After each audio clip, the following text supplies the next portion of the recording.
Hey, and we're back with some Pendragon, back in Anarchy, back in Salisbury. The year is still 506, so not a lot's changed.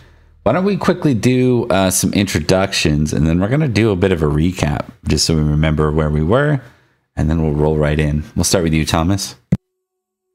Hello, my name is Thomas, and I'll be playing Sir Edrich of Winterbourne, Stoke, Marshal of Salisbury, and current and new Baron of Vagon, a castle he was previously Castellan of.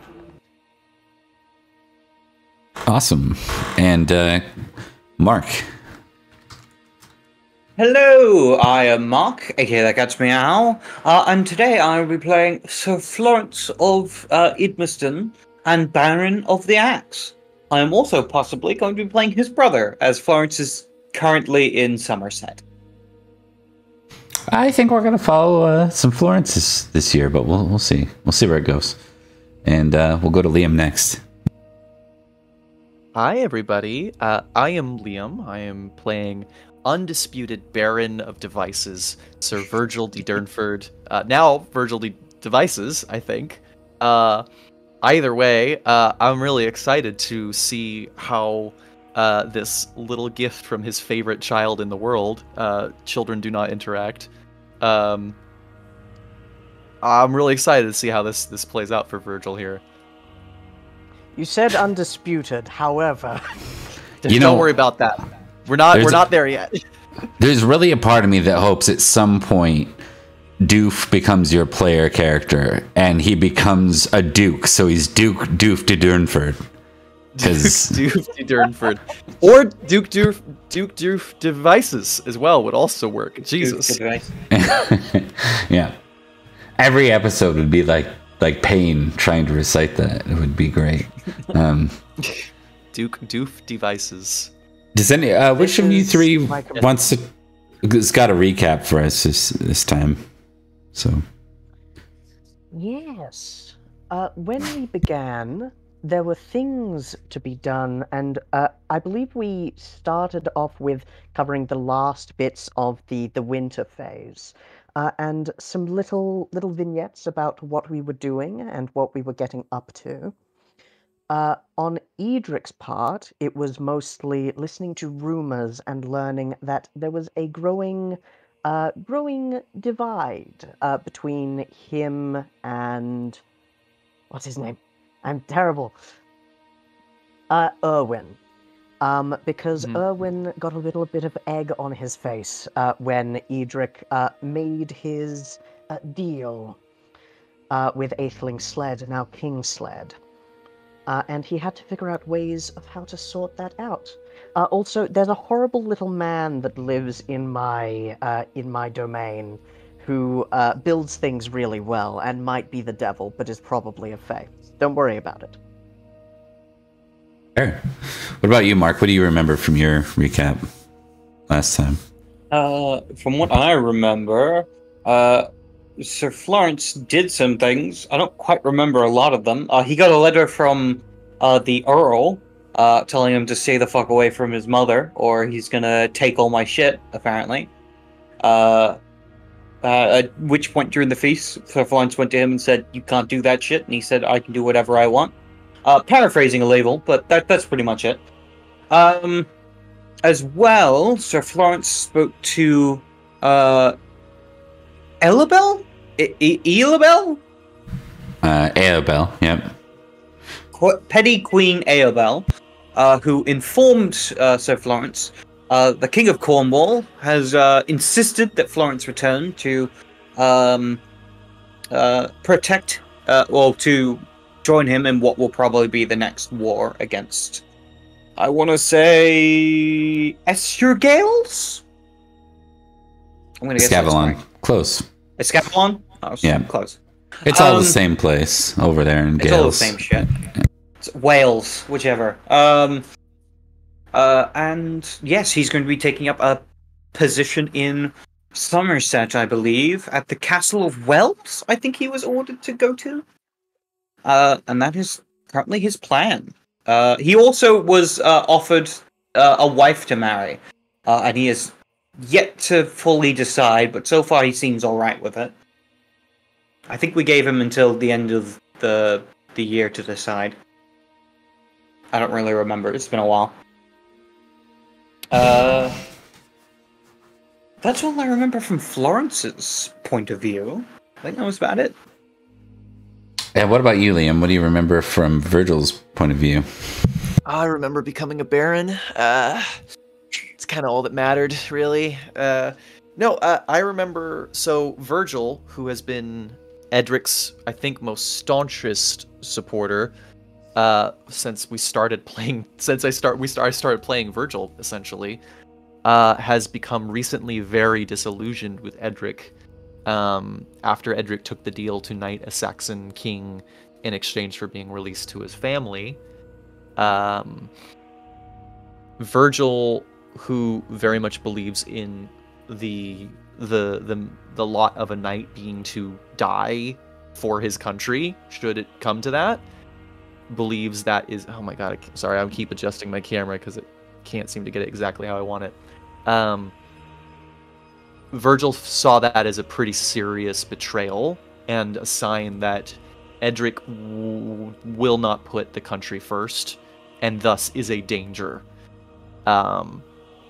So Virgil's kind of dealing with that. In the end, he confronted Edric and decided that he would back off, but that is still stirring uncomfortable feelings in his tummy. So I think that's the majority of what he's situated with, especially because Virgil was briefly made acting marshal while Edric was gone, and he was feeling really good about that. And before Virgil had a chance to really do anything with the role, Edric came back, and now he's not that anymore.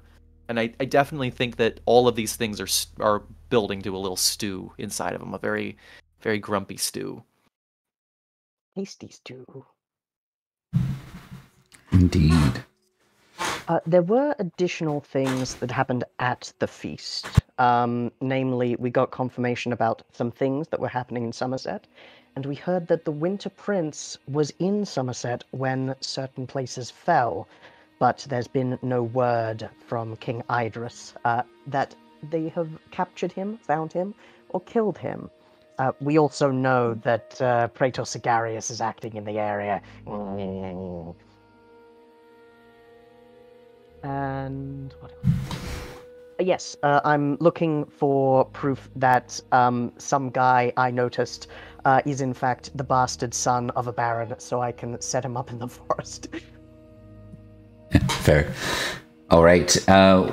I think that pretty much concludes it. My only question is, I'm trying to recall from memory whether the feast we did was Christmas or if we did the 506 Easter feast. It was Easter. Okay, good. So we've resolved Easter. I was hoping that was the case because that's what I prepped for, and then I was like, oh crap, do we have to do Easter still? All right, that brings us to the 506 map, and maybe we'll go. Let's see. Yeah, we'll start with Thomas. As we're probably gonna play on some vignettes to begin with, and then we'll go from there. Thomas, what do you wanna get involved with as a priority as we move towards the middle of spring here? Currently, there's a couple of political problems that need to be sorted out, international and domestic. One of them, however, is I believe if I look at the map,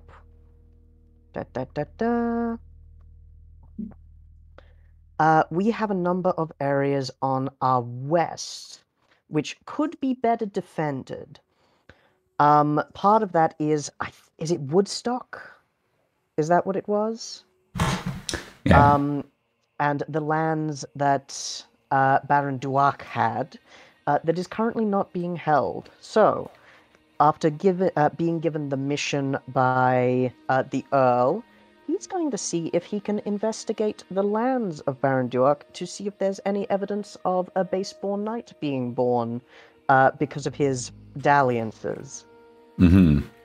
And Oh, sorry, you go. What information do you have on said scenario so far? I can't remember what you've been given and what we've determined there. So far, the information is minimal. I know there's a young knight within Sarum who Edrich made contact with, who was decent with poetry and a relatively sensitive soul, and bore a uncanny resemblance to Baron Duach were he younger. Edrich knows that the Baron had certain womanizing ways, but didn't leave any true-born heirs and was unmarried because he was trying to get with Edrich's mother near the end of his life. Details. Indeed, the bastard. But he doesn't have too much information to go on beyond that. It's a long shot, but a long shot which he can make up evidence for pretty easily, even if it's not true. He needs to figure out if he'll be a good inheritor to the position, and if so, it shouldn't be difficult to legitimize him, and if so, we have someone looking after the area to the west of the land, which is going to either be attacked by Fae or the Cornish. Do you recall if we hit a random person generator for the bastard running around? And if we give him a name? I think we did, but unfortunately I can't remember. Let me see if I wrote something down. Usually do. It was just after Edrich arrived. He drew a card and saw someone needed a little bit of help with poetry, so he gave it. Yeah, this was last session? This was session before last. I don't believe I had a name written down, I'm afraid. Okay, one sec. I should have looked into that before getting into the episode. No, it's the way okay. It goes. Standard stuff. We just won't refer to him by name. I especially because these things are recorded. I try not to overwrite names with other names if we can. Yeah. Let's see here. My computer is slowing down, so just giving us. I'm trying to kill some time here while it figures its stuff out. But Absolutely. what do you have noted for this night as far as like what information you have on him? I know that he's a good poet or an aspiring one.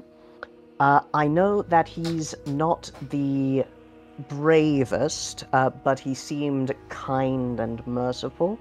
And also, he did what I said when I needed him to, which was announce me to the court at large, helping me have an easier time, get an audience, and make my dramatic re-debut, as it were. Lord knows you need it, considering how often they still mistake you and put you on the floor. I know, it's nonsense. They didn't have a seat for me, so I was sitting with the knights and saw him having trouble and went, "You can't use a slanted rhyme."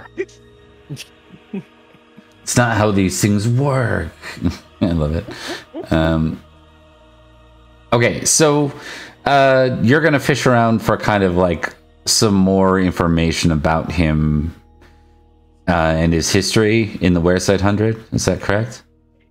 Yes. If Edrich can, he's gonna, because Baron Duach was a poet as well. Edrich's going to see if he's got any records of some more abstract or, let's say, poetic writings made around 23 years ago. All right. Around about the time he would have taken on some kind of dalliance. That's fair. Okay, that's a good scenario. I will give you. We'll be bringing a priest with him because he can't read. What is your read at? Let me. You must be someone that's constantly saying, "Write that down." He absolutely is. His read Latin is a 0. I'm going to be building a library soon. All right, that's fair. He's good with maths. His clerk is pretty good. You're a His poet who didn't know it. stewardship is phenomenal. Yeah. But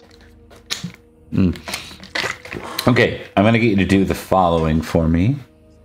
It's gonna be tedious work, obviously. It doesn't sound fun to you, does it? I'm gonna get you to make a clerk test, actually. A compose test. And an energetic test for lots of late night sitting by a candle, reading through anything you can find of Duok's letter. Actually, hold on. I take that back. I think you need to do a successful intrigue to receive the Duok's letters, obviously. Absolutely. The Baron's letters. Just looking over things, my clerk was not as good as I thought it was. I was thinking of diplomacy. I still do have clerk, though. Right, intrigue, let's go. 18 or 19. You get access to the letters. Why don't you roll me a d10 too, by the way? Nerd. No, I'm not a nerd. 7. Okay. Keep going with those other rolls then. Let's do energetic. I don't expect to fail because I have an energetic of 20. Mm-hmm. Should almost play against you in this, but I'll allow it. It's that like, can you sit still while you're doing it? Or is this exactly? There's a scene of you, while the priest is next to him, going, "Sire, please read the line again. Try to sound like you've lost a love." Okay, and then this will likely be a fail. This is my clerk. That was a success. Look at that. Okay, you can tick all 3 of those if they aren't ticked. Very good. You doing? Oh, sorry. I haven't rolled my compose yet. Oh yeah, go ahead. Oh, failure. That was the one I wasn't worried about. Yeah, I think I took that one back anyways, so you're okay. Oh, in that case, I'm good. Typically in Pendragon, it's a trio of rolls determine these little vignettes and solo quests. But yeah, 3 successes. You got access to the Duok's letters, and you end up spending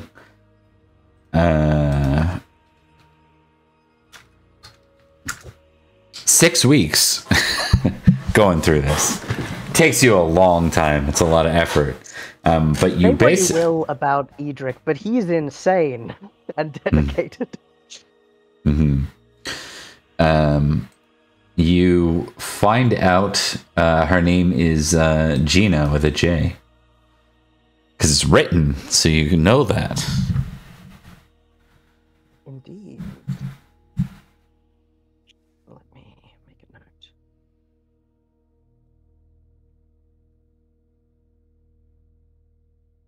Very good. And then I'm just going to check something.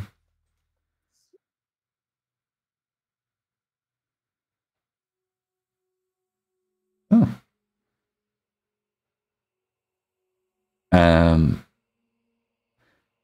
You follow a couple of letters and you realize that she was actually from Hanton, which is now Wessex, right?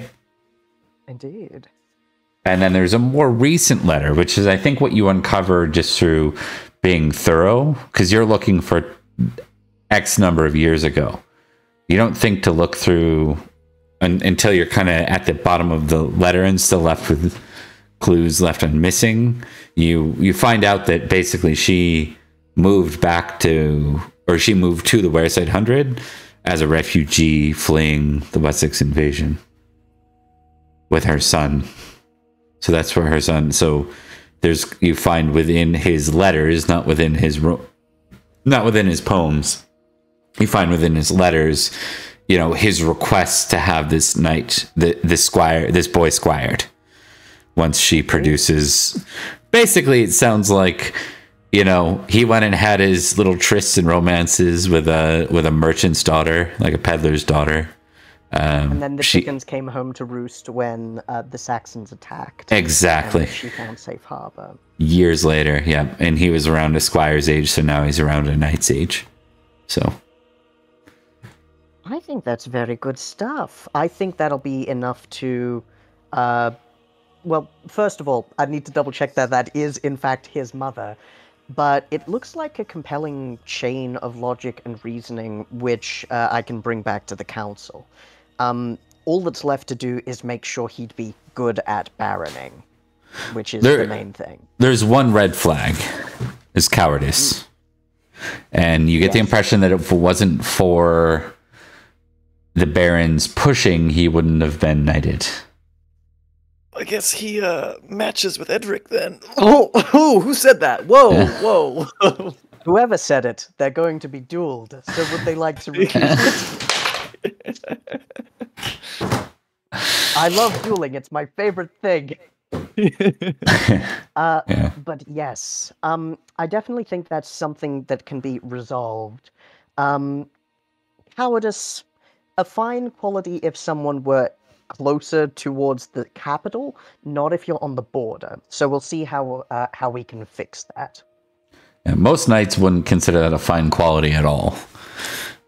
Hey, if you need to be a politician, being brave can sometimes get you killed. Yeah. Prudence, yes, but cowardice is definitely a sin.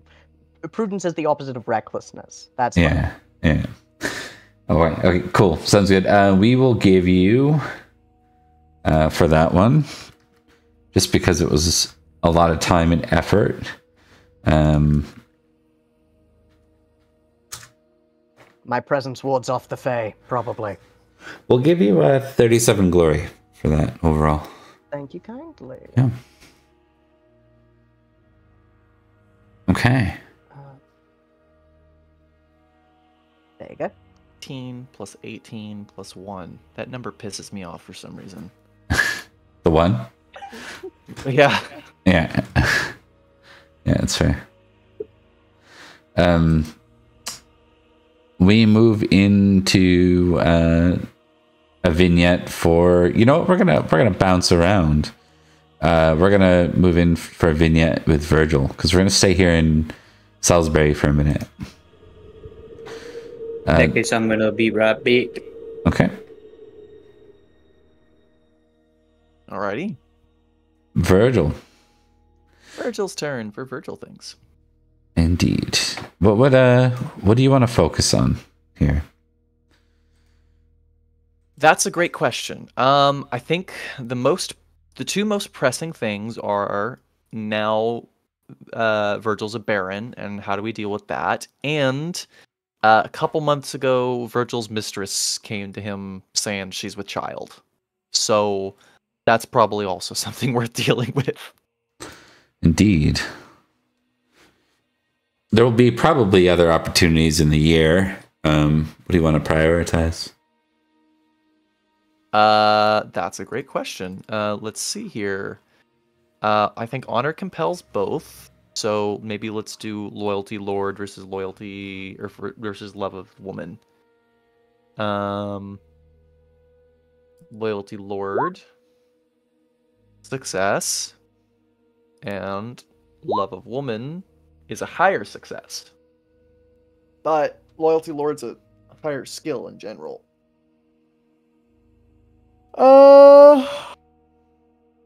I think, you know what? I'm gonna actually pick loyalty lord out of the two of those, just because I think the Edrich stuff's flavoring him a little bit. He gave his oath to Oriel that he would take care of her, and also he's a knight first.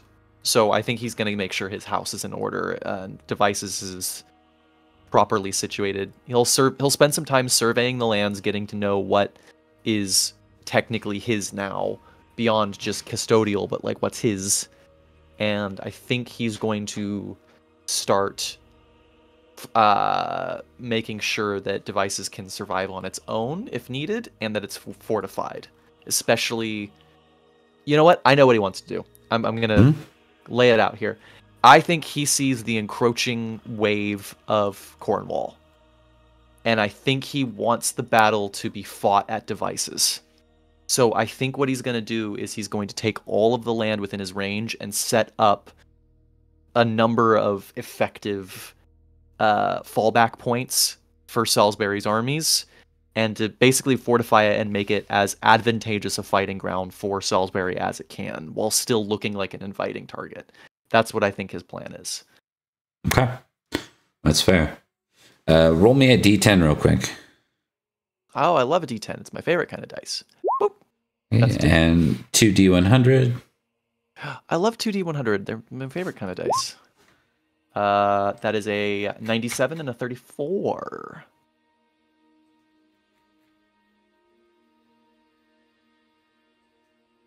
Okay. So now we'll test to see how that goes for you. I want you to roll your stewardship. Steward. Steward is my wife. My wife. And she's quite good at it. Okay. Oh, I forgot to roll her proctor roll. Okay, doesn't go up. Oh, Lilo, I needed you right now. I needed this. Yeah. You know what? We'll say that she's unavailable for you right now. She is off in Sarum for something. Oh, fuck. Okay. So now we need your stewardship, Virgil. This is bad. This is really bad. Stewardship 2. Because you're doing this about, your lover. Okay, so Bob, remind me. If I impassion with honor and fail this roll, something really bad happens, right? Yeah, you can face basically push. I forget what it's called, but it can throw you into an aging test. Okay. Okay. All right. Neither of these options are very good for me. Let's do Loyalty Lord. Shock. Let's try that. Oh, Passion with Loyalty Lord. It's a little bit lower, but the odds are still good. That's a success. Okay. And then we'll do Stewardship +5. Can I perhaps argue Bob to make a battle roll and see if that can aid this roll at all? No, but you'll be making a battle roll separately. Great. Love to hear that. Okay. Failure in that. Battle test. Okay. Battle test. Battle test. Now, that wasn't an exalted passion, but it was a famous one. Does that have bad effects? We haven't been using shock consistently. I'm more likely to use it in the case of fumbling something when you impassion for it. Why couldn't I gotten that 5? Right? Why couldn't I gotten that 5 last round? What if these were swapped, man? Oh, hurts my heart. How do you honorably hide a mistress? You don't. I'm not hiding her. I'm taking care of her. I'm taking responsibility. Silly, stupid. Shut up. Don't question me or I'll kill you. There he is. Okay, now what's next? I had another roll I said in my brain. Oh, Siege. Siege? Yeah. Mm-hmm. I thought so. Oh, great. This is great. Can I hire somebody to do these rolls for me? You can. Yeah. There's a really famous mercenary. Yeah, oh, Cyber Station 64. Welcome in, friend.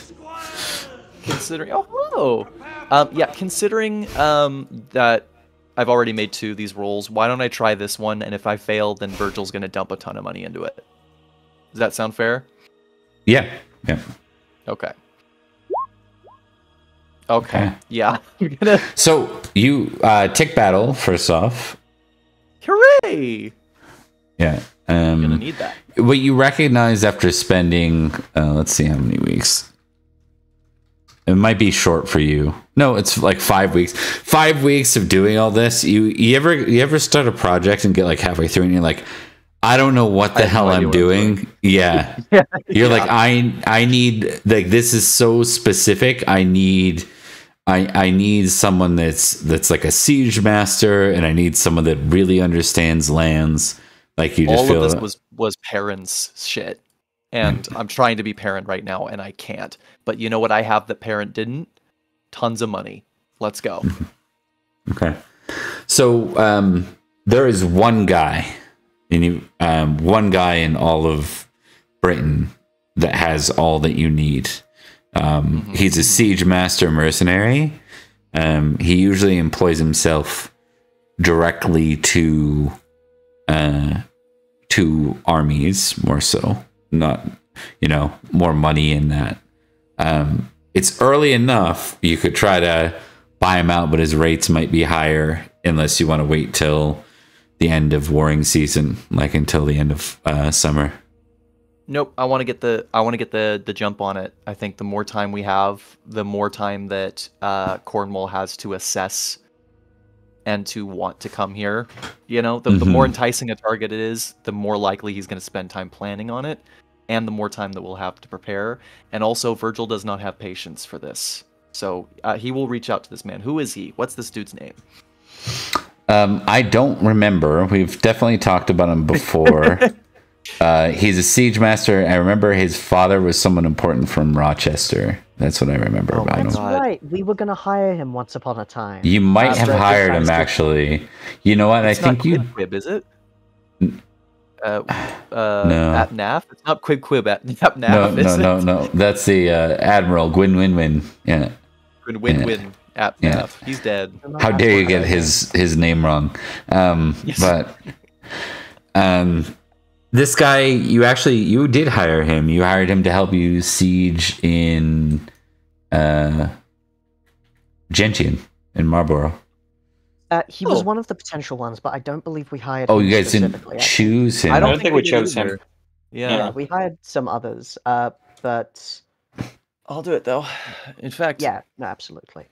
This is where having thousands of NPCs is a problem. So, I want this so bad. Downside. You ever think, like, when doing Game of Thrones, they were like, Jesus Christ, who was this one second cousin that did the murder? Yeah, there is a point where George talked about that, where's the point where he ended up hiring two people that's like all they do is like the lineages and the histories, because he can't keep it right in his own head anymore. So I'll save the rest. I know it's a contentious topic to begin with. Who's our other mercenary friend? We had Brastius. We had, what was the other guy's name? I almost said Cadwagan. It was a relative of one of our people. I think it was a relative of Virgil's, actually. Cador, Sir Cador. Cador, thank you. Cador. Yeah. Okay. Cador sounds right. Yeah, so I'm pretty sure I can find that. I'm pretty sure I can find that Rochester guy. This black dog guy, he looks kind of familiar. It's weird, he's good at all those things that I said my brother was good at, but can't be him. My brother's dead, right? Meanwhile, we check the sidebar. This guy has two hands. It's this guy has two hands. 10, fail, fumble, fail.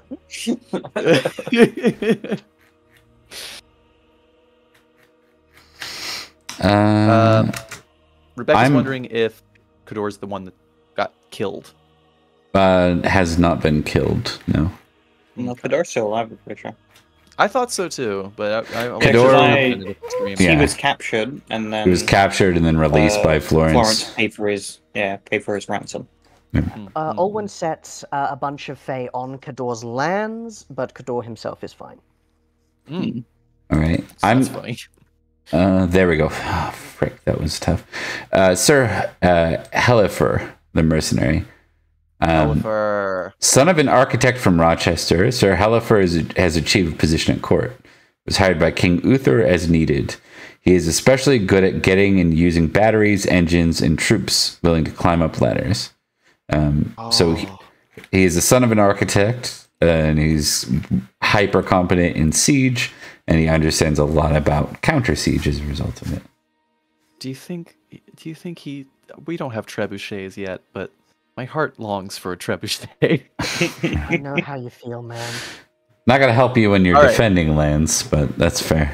How much? I don't know. I saw Lord of the Rings. They just fling those rocks in any direction and hope it hits some bad guys. All right. How much does this guy want to charge me? Like you said, his rates are a little bit more competitive right now, but I'm willing to pay quite a bit. 63 Libram Yeah. That is a lot. I'm a baron now. I can throw that money around. It's fine. That is going to take... I am never going to financially recover from this. But you know what? That's still multitudes less than I spent on Edrich as Marshal. So, I think the principle of it, I gotta, and I'm gonna. So yeah, we'll make that expenditure. Okay. Not only will they give you, you can. I'm trying to remember what that would be. Because I don't think it's a knightly skill specifically to haggle. I want to say maybe orate. But I wonder... Yeah, I want to say orate. Sounds right to me. But I don't know that for sure. Fashion, dancing, courtesy, compose, boating, awareness, recognize, singing. It's definitely boating. It's one that's not on our... Yeah, it's probably boating. Good point. Yeah. Latin. We have to... We can only do business in Latin. Yeah. Diplomacy, maybe? It could very well be diplomacy. I would accept diplomacy or orate -5.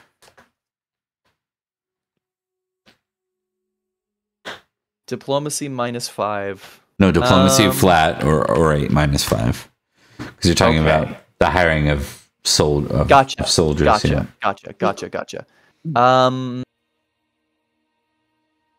Do I still get my impassion bonus to this? Probably not, right? No, but you could always impassion with something else. Or the same. Yes. I think I'm going to do honor this time. Okay. And there is I think there's a slight risk of failure, so I could have an aging roll if this fucks up, but this is important enough. So I'm going to try to give him a speech. How I'm going to flavor this specifically is that Virgil is going to come to this guy and talk about... Like, give him a inspiring speech about what this means and why it is more important than other jobs that he could take. So here we go. That is, of course, a pass on honor. Would have been nice to crit, but that's okay. And then... Man, I don't have a huge bonus to this. No! No! No! God, I'm so sorry. That hurt. Yep. Oh, that's really bad, everybody. That's really bad. I love to imagine making an inspiring speech, crickets, and then you just... your back starts hurting and you lose health. Crickets? I think Virgil throws up. I think... Oh, that's really bad. Okay. Should we deal with that right away? All right. I think we'll deal with the aging roll in a second. Right now... Okay. Do you want the outcome? He's got to pay the money. Yeah, I think we'll pay the money first. So the one advantage you have to this is they are your men. Oh, you got an advantage from DY Shadow Ninja. Oh yes. Thank you. I don't think you've spent an advantage before. I appreciate that. There's a couple of people who spend those points on advantages. You're a goddamn hero today. All right, watch me. First time Cheddar. Yeah, let me fail again. Let's see where this goes. Okay, here we go. Orate again. Where'd it go? There it is. All right, I won't let you down. I won't let you down. There we go. There we go. Let's fucking go. Okay, well that's good. Much better. Much better. So. Oh wow. You just saved me from a real life aging roll. I think my back. Liam was going to age a little bit from that. Thank you. Oh man. All right, cool. So that's a success. Okay. Man. Yeah, you're all good. All right, so that will get you through for negotiation. It's going to be basically he's negotiating at a rate of 2.5. You can talk him down to about 1.7, but there's still that desire of which will be 42. So bring you down 20 labrum. much more doable. Yeah. That's a good season. If I have good weather one year, I can make that. And because you're honorable, he'll tell you, he says, this is prime season for me. If you want to wait for the fall, I would gladly give you my base rate. No. I appreciate what you're trying to do for me here. But I'm willing to pay you for your work. Your work is honorable, and you are the only one in all of Britain who can pull it off. This is important to me. And if I were to hesitate to spend this money on ensuring it's done right and done with time to spare, then I wouldn't care about it as nearly as much as I believe I should. No, I'll pay you your rate. Very well. Do you have enemies in mind, Sir Virgil? I have a convoy of knights. Will be rather bored sitting around overseeing this work. Since they are under your employ,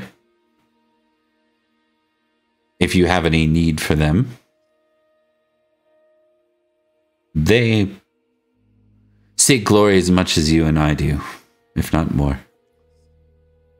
Well, there are few things as shameful as a bored knight these days. I will do my best to put them to work. After all, it's just a matter of time before what's said quietly is said out loud, and I would like a leg up over our competition. Sir Guy the Wolfsbane says new Jimmy acquired. New Jimmys! Hell yeah! Honestly, if this guy spends a lot of months here, I think Virgil is going to do his best to try to be like, hey, you ever think about like settling down and devices? I mean, there's a lot of really nice castles down here. You know, you ever been to Stonehenge? You can make Stonehenge into a castle. I'll let you do it. I won't stop you. Right. Oh, something I was going to... The Historical Society will come back in time and stop you. I was going to share something before, but I wanted to wait till Mark was back. So as we transition towards Florence's scene, I want all of you to make a quick intrigue roll for rumors this year. Success. Success. Success for as well. There is actually quite a bit of interest from the Supreme Collegium this year about meeting to discuss Nanteleod. There is one kind of key reason why they aren't, and that is a neutral location. So these sort of meetings would happen at one of three places traditionally. London, if it wasn't under direct influence by a king. Carlisle, if it wasn't direct influence by a king. And Stonehenge, or the Giant's Dance. The problem with Carlisle is it's directly under Nanteleod. The problem with London is it's occupied by Saxons. And then no one trusts the safety of Stonehenge right now, given that it was also the Knight of Long Knife's location. People are a little skeptical about going there when there's Wessex Saxons on the border, Cornish on the border, and the fight in Summerland. No one really trusts that would be a good play. So it sounds like they won't meet, but if that one scenario was secured somehow, they might meet to elect a king. Then maybe rushing the fortifications and devices is actually a pretty solid thing. I mean, if people see that, it'll garner some extra respect for Salisbury, and it might be a good way to convince them to come and meet down here. If you want them to come and meet down here. Virgil wants that. I can't say for anyone else. Hey, when's the queen gonna come and move into our neighborhood, huh? We invited her ages ago. All right. We keep on telling her that she's welcome on the council, but she's very hard to pin down. For some reason, she doesn't want to be on fucking Paris, Texas's city council. I'm not sure why the first lady doesn't want to do that. Listen, Atlanta, New York is a fine metropolis, so Exactly.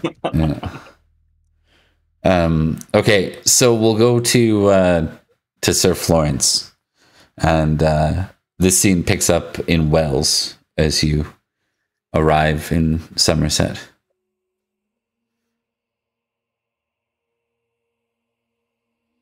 Hey, Cheerful Bacon, welcome in. Cheerful Bacon, party of 4. Hello. I like that name. Oh, Pretty nice. welcome in, Lady Magdalene.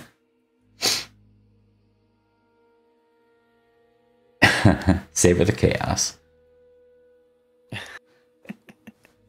Nice. Okay, so you are just entering Wells now. It looks much like you left it the last time. There really clearly there's been no fighting here. It's a partially fortified town. It's being used as a staging grounds for the rest of Summerlin, because it does ultimately connect the occupied lands of Summerland with the Cornish lands from which they're going. What if anything did Florence prepare for his trip here? Florence himself would have just prepared to ready the defense of Wales, as well as carry out his own private investigations as to what's happening in Somerset, and also the whereabouts of Praetor Siagrius. Okay.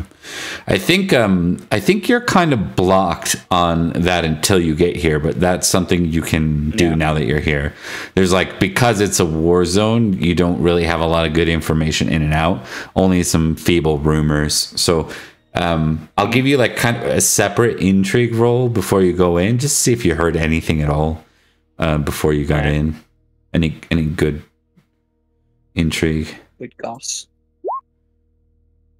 3 success. Okay, yeah, so yeah, you hear that all the cities and castles were taken last year, and Praetor Siagrius seemed to have some interest somewhere in the north. There seemed to be some focused fighting by him in the north. Okay. It's about as much as you get. As you found your way here, by the way, you can see as you're roaming in, there's that thick fog that's been over the land for a while now, so that's still very present. And we'll get you to roll a d10, Mark, as you enter in. All right, let's go. Nightmares. That's 6. Okay. You are not in Salisbury. You're in Summerlin, and shit's chaotic there. So give me a 2d100. Yep.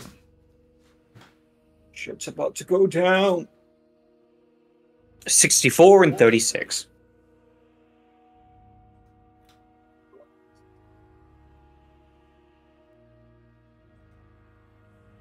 Okay.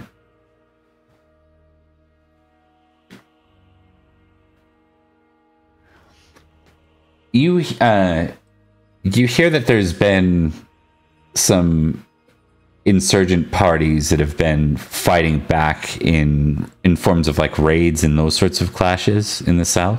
Mm-hmm. One seems to be this Black Knight that seems to come out of the fog by himself. It's kind of like Batman stories, kills 6 or 7 men when they're separated, leaves again. Maybe one gets away to tell the story, that kind of thing. I guess Batman doesn't kill them, but you know what I mean. He's in and out, and people have a limited understanding of where he's even fighting from. It seems to move, but it's always in the south. It's always near Wells. Fun. In addition to that, you learn that the Black Dog has been fighting some insurgencies here in Summerland over the last while. That's He hasn't your been. friend. It's my friend. Has not been seen since basically the fall of last year, though. But that's probably lying low, would be your guess. The Black Dog. Yeah. Black Dog. Other than that, Mark conquered, led the charge into Bath, and then eventually into where am I looking? Great Bridge, so the capital. Mm-hmm. Siege bolt successfully. Spent Christmas in Great Bridge, and then left Great Bridge to a new sheriff and returned home to Cornwall. So as far as you know, he's not even here. Most of the cities are now garrisoned with Cornish, but the Cornish don't really have a lot of active military here other than garrisons at this point. Mm-hmm. So that leaves us with you. What would you like to do, friend? Well, Florence would like to carry out his investigation as to Siagris' current or last known position. Okay. Give me intrigue, battle, and hunting -5. Ooh. You're gonna get lost in the forest again, aren't you? Intrigue, success, battle, stats, hunting. -5 is 0. You can roll out of 1. Sure. I'm going to attempt to impassion. Okay. As it is a matter of honor that I track down Siagris and see that he pays for the crimes he has committed against Skyrim and her people.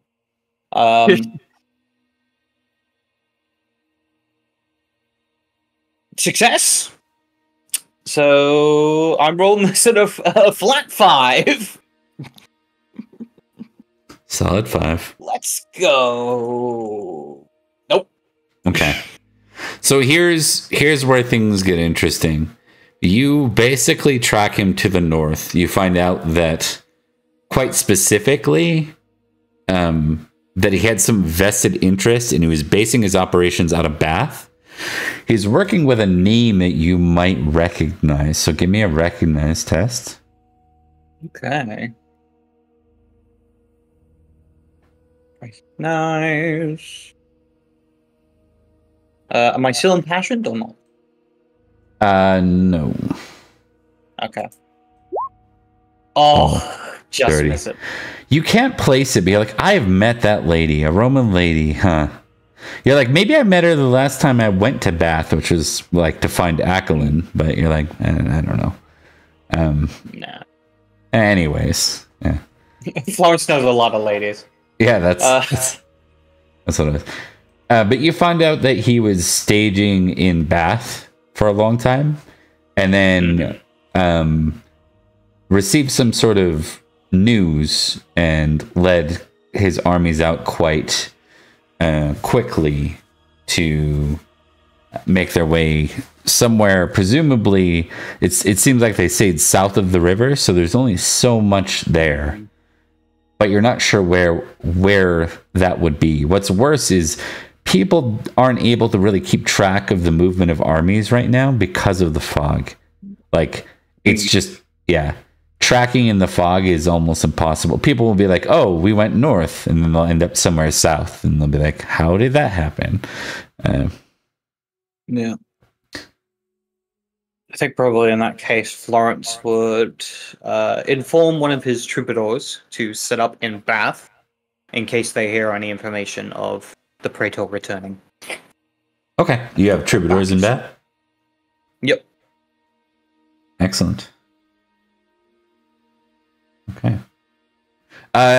We'll give you one other thing, too. you hear one of the glory things that, because you remember the Praetor was on their side, so what he's known for is his military mind. He set up a double kind of ambush scenario to see if he'd be hunted down. So his double was massacred in an ambush last year marching north. Interesting. Okay. You can guess who was behind that.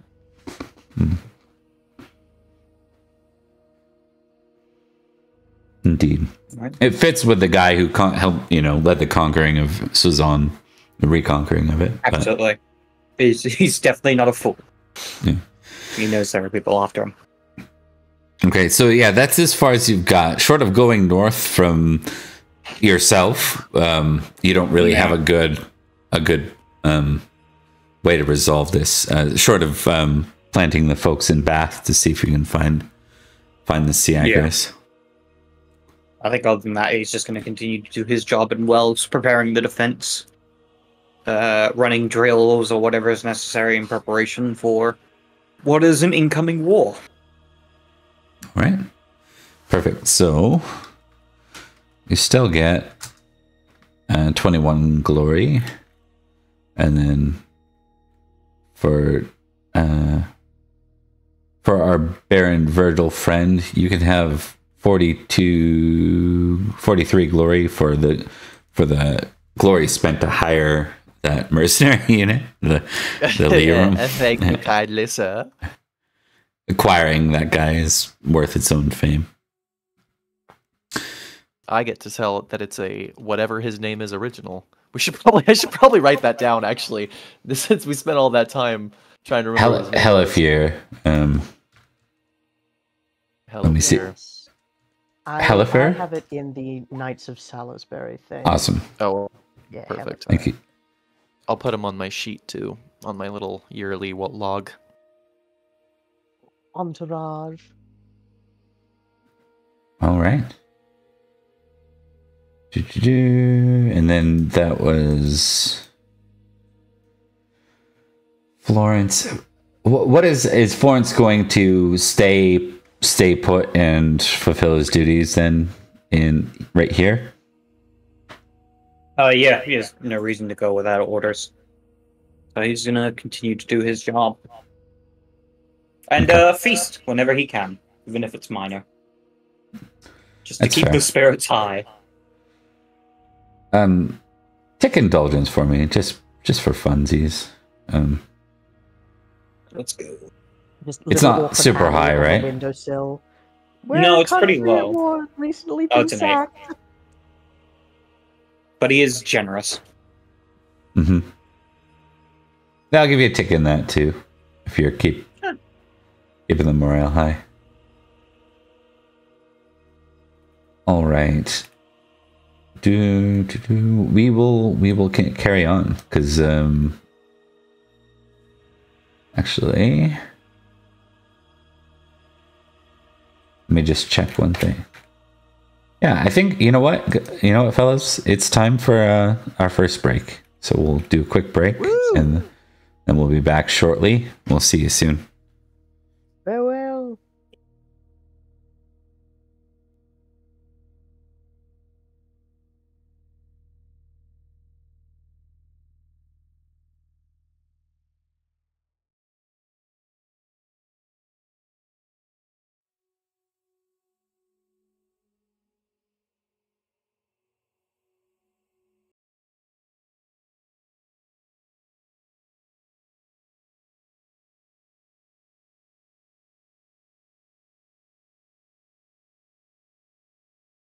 By default, knights start at 21 with Kimmer culture, Christian religion, Salisbury homeland, and a random family characteristic. You can choose different options for all these. There are 5 characteristics: size, dexterity, strength, constitution, and appeal. Size and con determine total hit points and unconscious value. Size and strength determine weapon and brawling damage. Dex keeps a character upright or horsed and is used for starting weapon skills and throwing. Con also affects healing rate. App covers starting social skills, attractiveness, distinctive traits, and seating at feast. Skills have base starting values, some determined by your characteristic scores. Most skills are straightforward, but here are a few unusual ones. Recognize is used for identifying people, folklore for general and mythical knowledge, battle for navigating battles successfully, and hunting for navigating Britain's dense forests. There are 13 paired traits, like chaste, lustful, or valorous, cowardly, where increasing one lowers the other. These define how a character naturally behaves. If a trait is 16 or higher, it's famous, meaning the character defaults to the behavior without rolling. Otherwise, in uncertain moments, a player can roll one trait of the pair. If it succeeds, that's the action taken. If it fails, the opposite trait is tested instead. Over time, traits can shift through gameplay. Passions show what your character cares about, like loyalty, lord, or love of family. They range from unsung 1 to 15, famous 16 to 19, and exalted 20 plus. You can invoke a passion for a bonus, but failure can cause melancholy, creating a -5 penalty. Or, in the case of madness, takes you right out of play. Famous passions are riskier, but exalted ones mostly help. In Pendragon, you roll a d20 and want to roll under your tested trait, passion, characteristic, or skill, like Price is Right rules. For contested rolls, the higher success wins, while the lower success is called a partial success. Sometimes you need to roll over a target number for challenges, like breaking down a door. Yeah! Rolling exactly your tested value is a critical strike. Rolling over your tested number is a failure. Rolling a 20 on a failed roll is a fumble. Bad news. If your tested number is greater than 20, the extra value becomes a bonus to your roll. This removes failure and fumble risk while boosting your critical chance. Glory measures a knight's fame for their deeds, directly granting permanent increase to their character. To be a knight is to pursue more glory. The more glory, the more recognition, and the greater the benefits to your character. This concludes the basics for a player on how to play Pendragon. The GM can guide the rest. Check out my linked series to find out why you should play Pendragon.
right.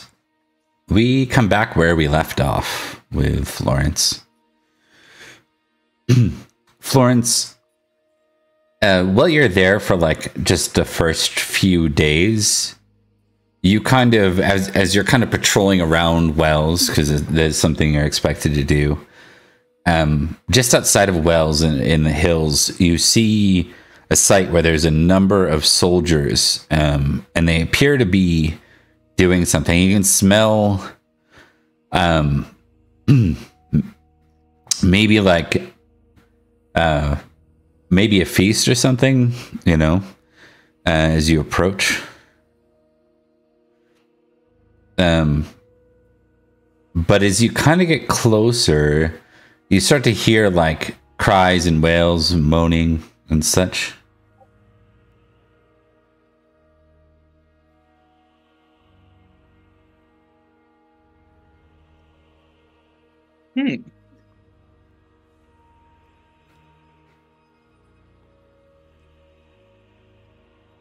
Lawrence is going to try to make his way closer, though he would have his hand on his sword ready to draw it at a moment's notice.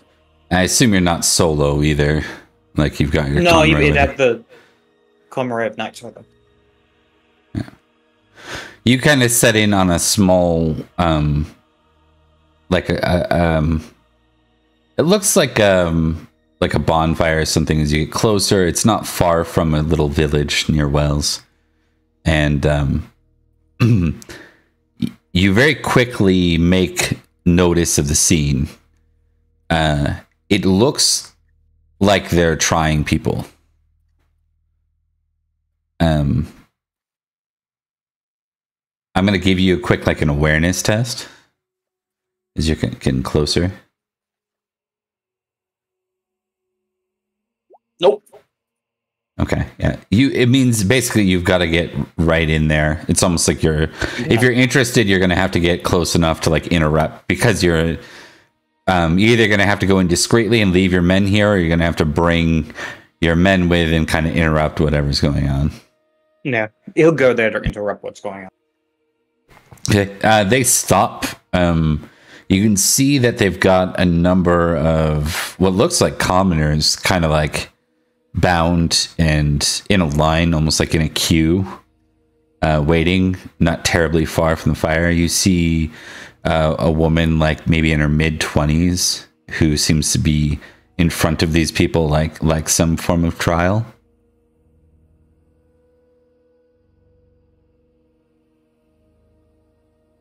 I think with that, Florence would step up and say, "What is going on here?" Let's see.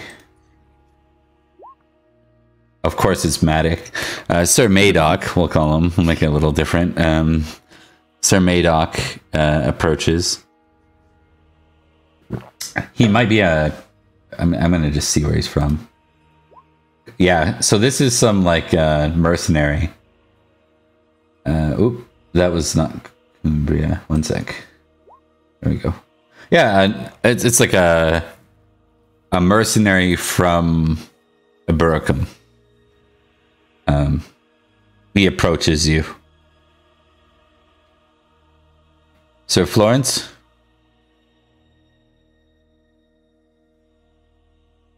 What is the meaning of this? He looks at you. You weren't made aware of our orders, sir? I was not, no. Explain yourselves. We're here on decree of Prince Mark. We're to roam the Southlands, uncover the witch cabals, and see to their swift destruction by means of fire.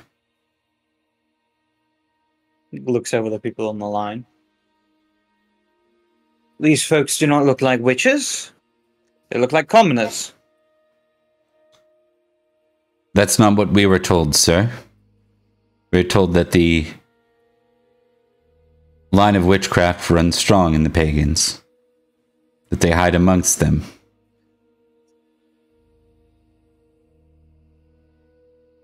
And do you have any evidence? that any of these folk are indeed witches?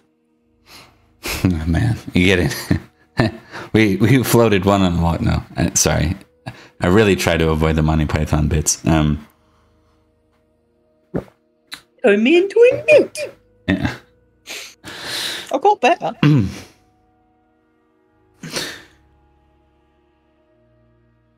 Typically through testimony, sir. When we separate the people and we negotiate releases, their loyalty to their secrecy begins to unfold. I see. Well, in that case, Sir Madoc, you are dismissed. I will be taking over. He looks hesitant to you. He says, that is in order, sir? Indeed it is.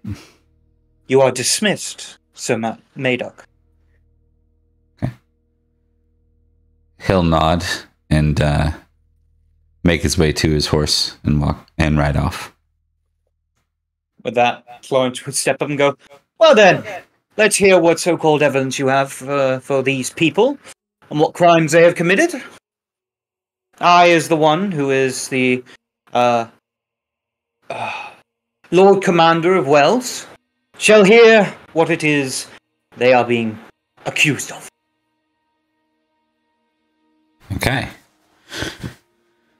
You go through a series of these.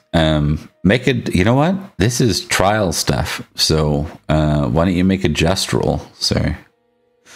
All right, let's go. This won't determine everything. This is just a base. Okay. Oh, that's bad.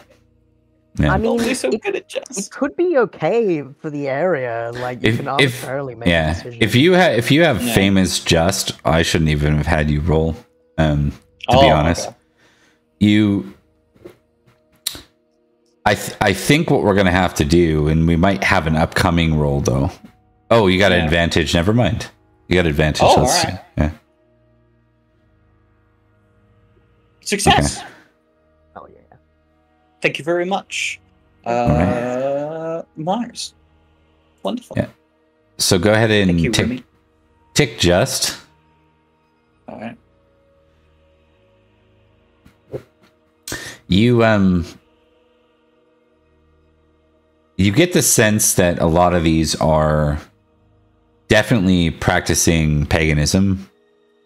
Like the current one is said to play a role within her village, where she leads the ceremonies for the pagans, and that does involve the sacrificing usually of an aging or young animal, depending on the year and the ceremony, and what the village can afford.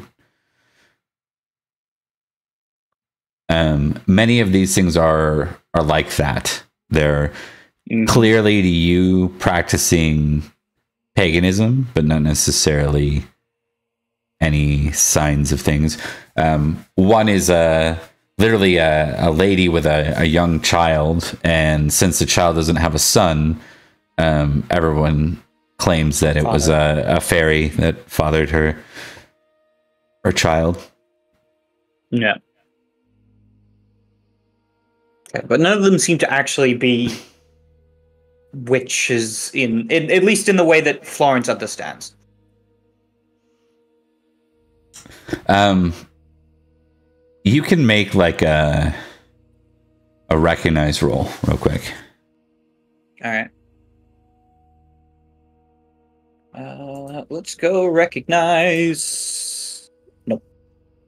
No, it doesn't seem to be anything that way. I mean, what do you know about that? Apparently, Edward's mother was a witch, but you didn't even see that, really. I mean, she's as far as he knows, she was just kind of a crazy lady. Yeah, it's a little off. Oh, she was a pagan, of course. So, of course. Yeah, that was Florence's previous. I guess that is a point, but it was never hostile. But you definitely had, as Florence, you like I remember one of your lines was referring to Merlin as the pagan and saying he comes and goes, like almost like you sort of dismiss them. But what about in this case, where it seems like they're literally burning them alive if they fit the bill of being a practicing pagan?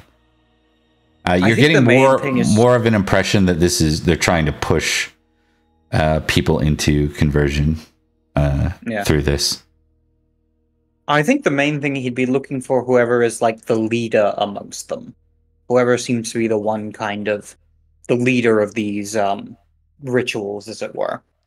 It seems to be largely like separate. There isn't really anybody claiming such things. It's like they've gathered them from multiple places, and this is where they do the trying. Yeah, you find out like someone's from Axbridge, apparently. You know, another one's from Wells, another one's from a place called Barrowcrest. There's a whole bunch. Barrowcrest, what an odd name for a place. Yeah. I think he would focus in on one of them that are from Wales. Wells? Yeah, probably Wells. To talk to them specifically and get their opinion on things. Okay. What are you looking for here? Someone he can talk to who has a better understanding of what exactly pagans are. 'Cause he has no idea how paganism works, so he kind of wants to find an expert, as it were. Okay. Yeah, you find, we'll give her a name. Hilwina.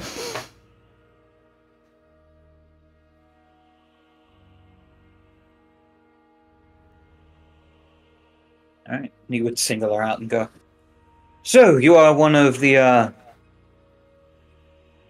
proposed witches. I take it you do not see yourself as one?"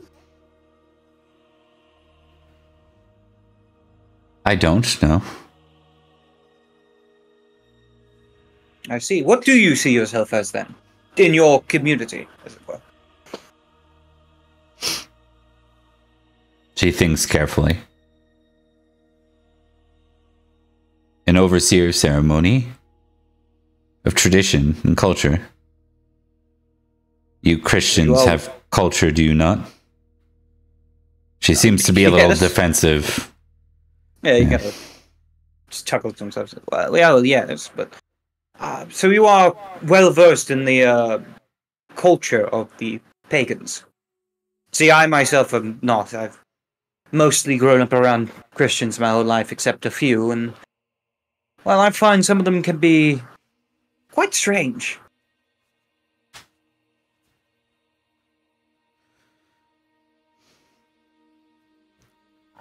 What do you want? She says, she's like, you can tell she's defeated, maybe even, like not melancholic, but almost like just certain that she's done for, that this is the end.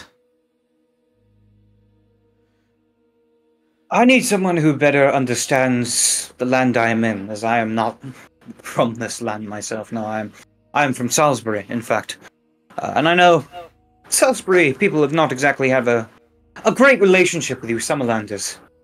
But I want to understand Somerset a little better. So, I have an offer. I see no reason to believe that any of the people here are witches. After all, none of you have the, what one would expect to see from witches, strange growths and the like. I would like you to return with me to Wells and be an advisor of sorts.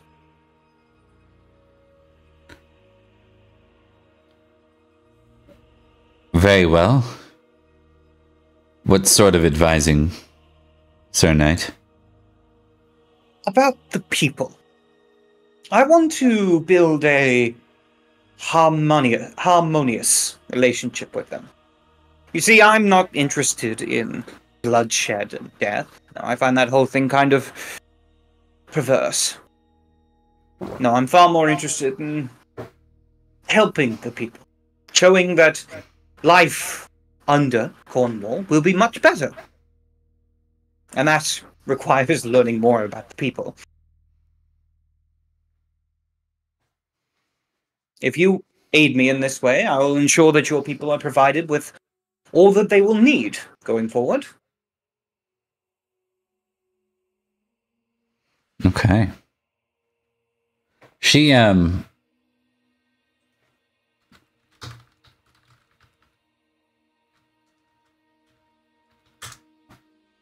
she looks at you suspiciously,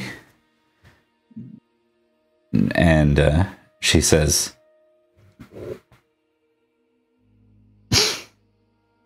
I don't have a better choice than what you're asking me to do, my lord. But if it means the death of more of my people, know that I will hold that against you. You would not be the first. But I do my best to, ensure such things never get to that point. Well then, he looks around to his men and goes, I have no reason to believe that any of the people that we have gathered so far are indeed witches. Allow them to return back to their homes, ensure they are not bothered again, and, clean up some of this firewood. I mean, Awareness test. it's going to get cold. Alright.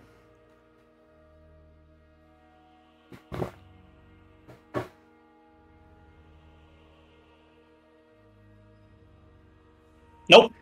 Okay. Nope. My favorite sound in this entire game is being in another tab for a second, and then hearing the little roll 20 bloop, and then a nope. It's my favorite. It's my favorite. It's my favorite thing, honestly. Okay.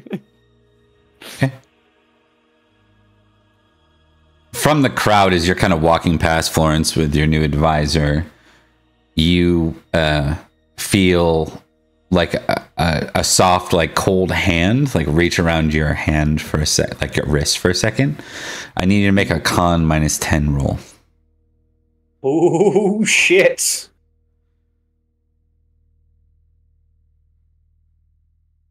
That's a fumble. Yeah.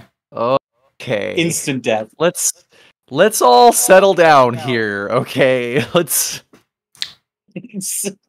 You see, like, I think as the camera will say, the camera sees Florence topple over to the ground and start to convulse on the ground, and a number of the knights drag this lady out. It's kind of like from a distant view, lady, presumably the one who reached and grabbed you, and they just start like clubbing her right down onto the ground. Yeah. And then the scene will carry away from there. But as yeah, we'll get back to that actually towards the end of things. Shit. Bummer. Speaking as someone who has had a difficult relationship with the otherwise supernatural, killing the lady's good. Whoa. I know Virgil's psychotic, but like, come on. Assuming it was a witch and it was the witch that did that, fully kill her. Hey, you know what they say about assuming? When you assume, you kill an You innocent kill a woman. witch. Yeah. If you assume, you kill a lot of innocent people. With that, we go back to Virgil, going in reverse order. Virgil, it's now moving towards summer. Things seem to be moving in the right direction for you, Liam. As far as devices, there's still a lot probably to invest to get your fortifications up, but you now have a design and since you have a framework in place, something to model off of. You know what exactly your boundaries are for the land that is yours, which involves a couple of minor like hamlets, right? And a couple of manors near devices.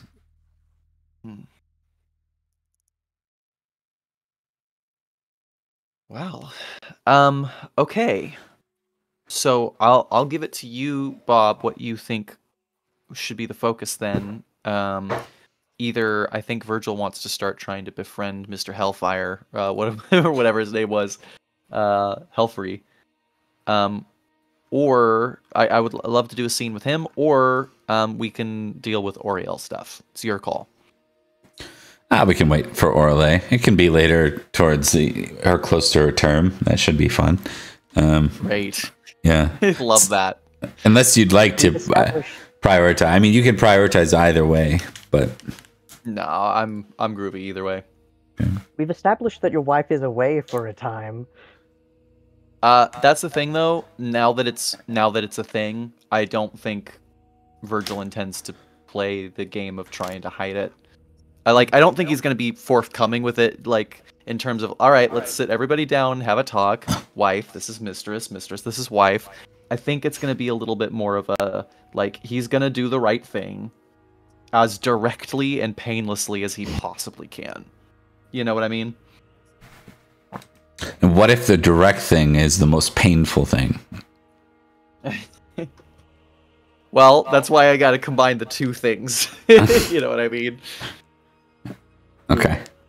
Like I said, we can deal with it whenever we deal with the overworking or stuff. So. Roll a d10. Oh, I love a d10. It's my favorite kind of dice. Bing. That's a 10. This will be business as usual, so there'll be no introduction, no interruptions. This scene will play out. Where do you see this taking place? I mean, you've gotten to know him over a period of time, so this isn't like you inviting him. He's here. He's like your guest on your land for a long time. Why don't we overlooking, like, he's probably got some kind of camp set up near, or like overlooking some of the new fortifications he's building. Yeah. Probably not super close to the manor, but a ways out. And I think Virgil is actually probably to learn as much as he can so that he doesn't have to rely on someone else. I think he's actually like staying in that camp and maybe even helping out with the labor as well. Like things that aren't typically super knightly, quote unquote. I think he's being here and being present to try to absorb as much as he can. Does that make sense? Indeed it does. I'm going to show you one thing that is something that you will have learned by having him here. Mm-hmm. One of the key strongholds or points of interest around devices is your northern border. This man-made fortification is actually known as Ambrosius's Dyke. And it was Dyke. Yeah, so named after Aurelius Ambrosius. Yeah, it was a fortification, sort of like constructed using a dike made using the natural fortification that was already there. So it can be used as a natural defense when defending from the north. Now, north wasn't your focus. Your focus is defending from the south, but basically your northern border is naturally defensible. Interesting. Mm-hmm. As long as you send men out, like men that were defending the dike could stop an army. Basically, with relatively little. Yeah. Yeah. They could be outnumbered and still hold them at bay, kind of like being in a castle or something. Like it's a natural fortification. That's good. I like that. Okay, cool. I think one of the days Virgil will kind of climb up to meet Helfrey and I'm getting his name right? Helfir. Let's go with it. Yeah, Helfir. And as he kind of gets up there, he'll straighten up and he goes, "Can I ask you something?"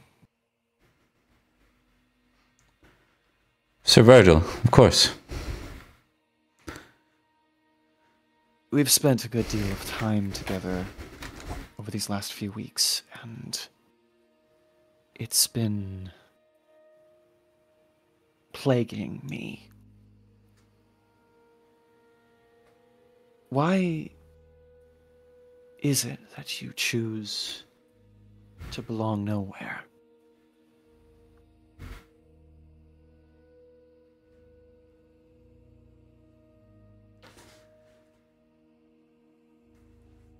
He looks at you and kind of pauses.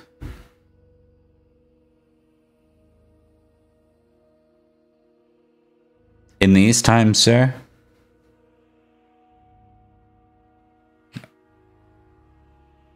I'll be truthful with you. I think most knights play at belonging somewhere.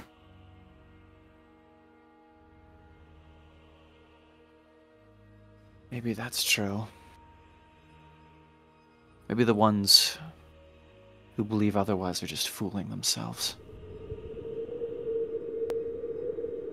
I was an outsider for a very long time.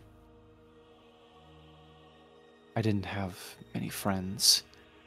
My own family was terrified of me. But these last few years, for as bloody and vile and hopeless as they may have seemed for others, I've been somebody. For the first time in my life, my name is known. I'm feared and respected. And most of all, I'm liked. There are people in Salisbury who like me. I didn't think that could happen.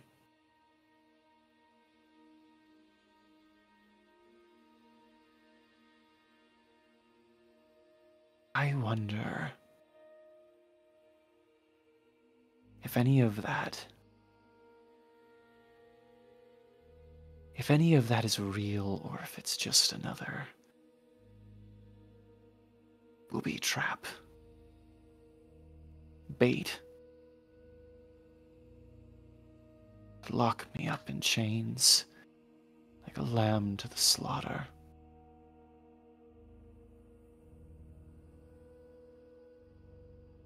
Maybe that's what we're meant for. Can I ask you something else? Of course. You've served kings. Your father, he was well known and respected as an architect, but you don't consider yourself an architect, do you? No. I didn't go through formal study. And I don't have the years of experience that my father did in such things. What's more, that was my father's lot in life. He bought my way into knighthood. Do you consider yourself any lesser of a knight? You may accept payment for your services, but I imagine your works, both the building up and the tearing down of, have killed far more men than any single knight in this country can ever claim to have.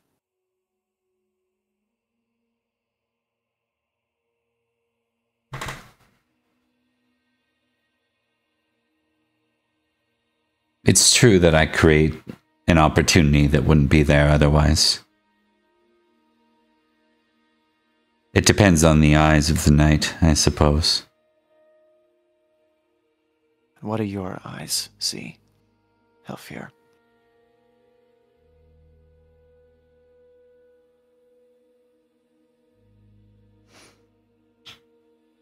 I can't help but see some of the hypocrisy and everything. The Duke of the Saxon shore, what was his name? Lucius? Sir Lucius the Bold? Sir Lucius the 5-year-old?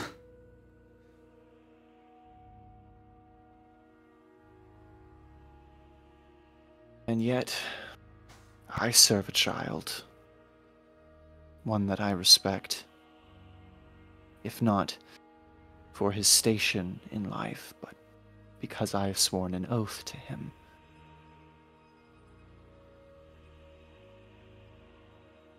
If your life is just your own, then there will be nothing of you when you die. Just bones and dust. I think that a knight, a true knight, is someone who sees beyond their life. Your father built up great things that would outlive him, and you dedicate your life, more or less, to tearing things down. I don't see shame in either of these two things. But I wonder, is that what you wanted? Do you see future in that?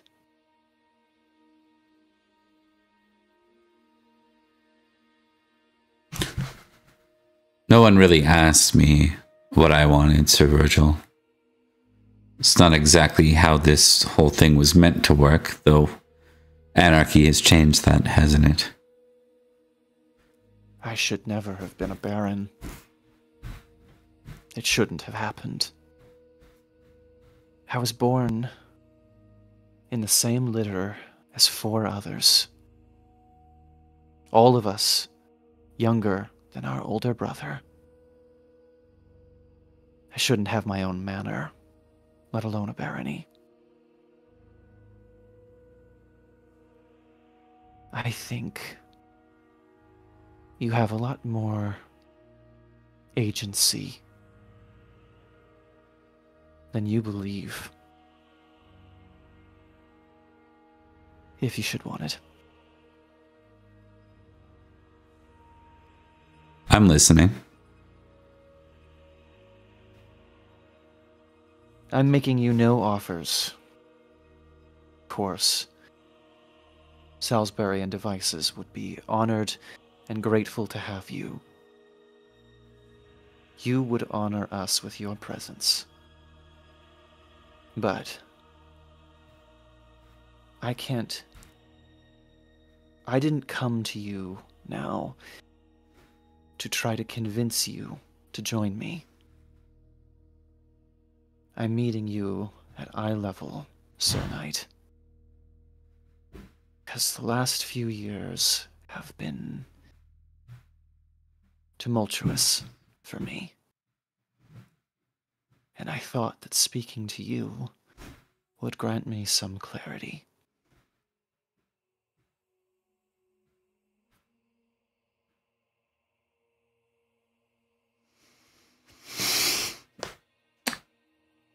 I would be lying if I didn't say that I considered what settling down might look like.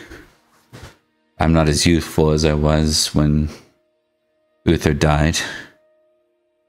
And we all age. Even so, there are pieces in place. Kings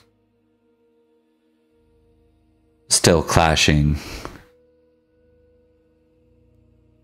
Uncertainty with the Saxons. You've told me much of what you don't believe in. Perhaps, if not to answer me, but to know what it is that you want. It might be time to consider what you do believe in. I'll tell you this. I believe in Salisbury. I believe that we carry the highest caliber of knights in all of the land. And I believe that sooner, rather than later, things are gonna change. And our little county is going to be far more important than any of us ever imagined. I believe this is my place. Give me an intrigue roll. Oh, yeah, yeah, yeah. I love intrigue rolls. I love them monologues. All right, bada bing. Fuck.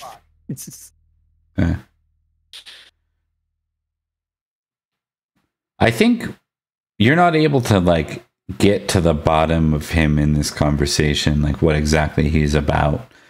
But you do start to question whether he's about anything.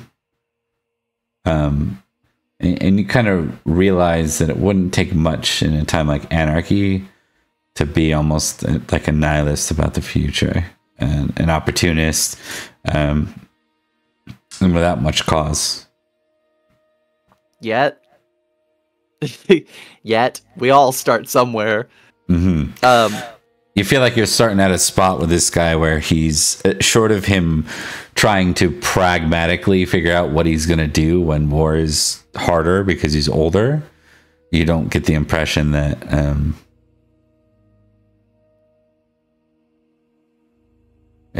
you don't get the impression that he's sold. He doesn't seem cut from the same cloth as you about like ambition or being inspired towards that. He seems to be he's thinking about his 401k, and Virgil is thinking about dying in glorious battle. It's a very different different set of mentalities that get people there. At least that's what I'm picking up from him. Yeah, I think Virgil kind of puts a hand on his shoulder and goes,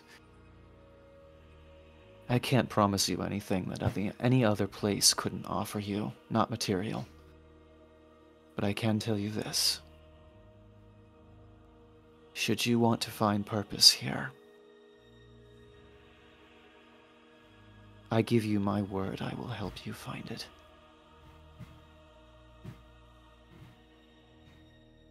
Very well. I will keep that in mind, he says. You can tell he's being as vague as possible to you, as not to give you any sort of sense of what his actual thoughts are on the topic. But he is otherwise, outside of this, he is quite like polite and courteous, and he's been doing it would be hard to complain about the job he's doing, if that makes sense. Yeah, he's been a professional through and through. Yeah. Right on. Right. And may I ask to tick Loyalty Lord, because I do think that that conversation solidified some feelings in Virgil, some doubts that he was having. Yeah, I'm supportive of that. It's not likely to go up. It's already pretty high. So something else that comes your way, and I want to ask Edrich about this a little bit. There's a particular brother of Sir Loof that's made his entrance prior with suggestion of wanting to remain heir to his manor. No one has claimed. There's a manor on the border of Milkfield, which is where Devices is. And basically, you receive his petition not from him directly. And to be clear, that would be standard, like through his messengers and his servants. To your messengers and your servants, you receive petition from him once more to support him in his claim. Is there anyone else who has a claim to it, or is it just him right now? Give me your wife's probably back, so give me a stewardship roll. Ooh. Hi, Lilo. I'm so sorry. Okay. That's a success. She's feeling better now that she's back.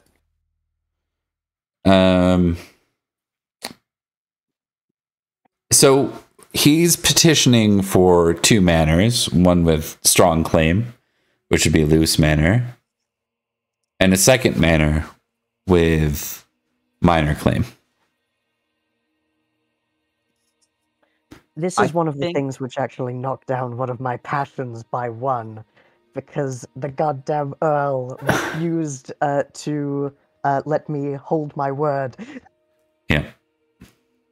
I think Virgil is actually going to summon him, if that's possible. Okay. Like, to meet. We don't have to do that right now if you want to hit somebody else for a little bit. Okay, you're going to summon me. Yeah, so the second manor on the list is noted to have a couple of potential heirs, but one is marked as missing, and the other one was marked as a lady who, or sorry, yeah, she'd be a lady now, right? Who is an heir in Summerland. Her name is Olwen. Interesting. Oh, interesting. I don't know who that is. I mean, I know who that is, but I don't know who that is.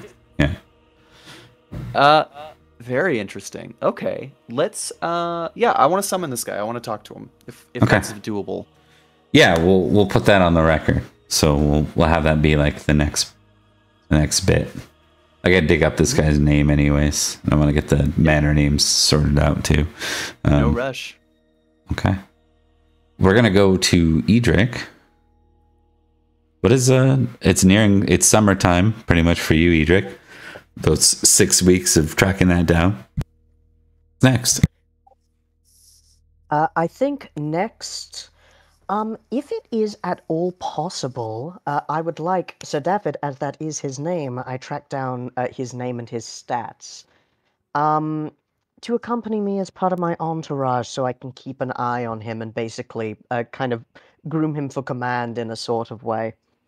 But for the things that Edrich is looking into, there is one thing which has crossed his mind, which is there's apparently a campaign of Fae stealing babies and bringing them into the lands of the Forest King, and that cannot stand.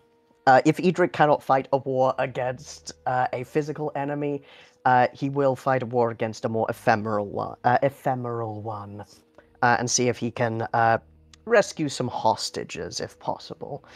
If that's too difficult and too costly, then he won't. I think you would only be able to muster what you have in your barony and any pledges from other baronies or other manor lords nearby. He'd be fine for that. He's not going for like a full-on muster. This is hunting. This is like going into the forest and maybe hunting for monsters. There's a chance we don't find anything. There's a chance we get lost for a while. Edrich has his reputation to look out for, even as the lives of these children are important. One thing's a little bit more. Okay. Roll me a d10. Big money, no whammies. That's small money, some whammies. Roll 2d100, Sarah. 50 and 74.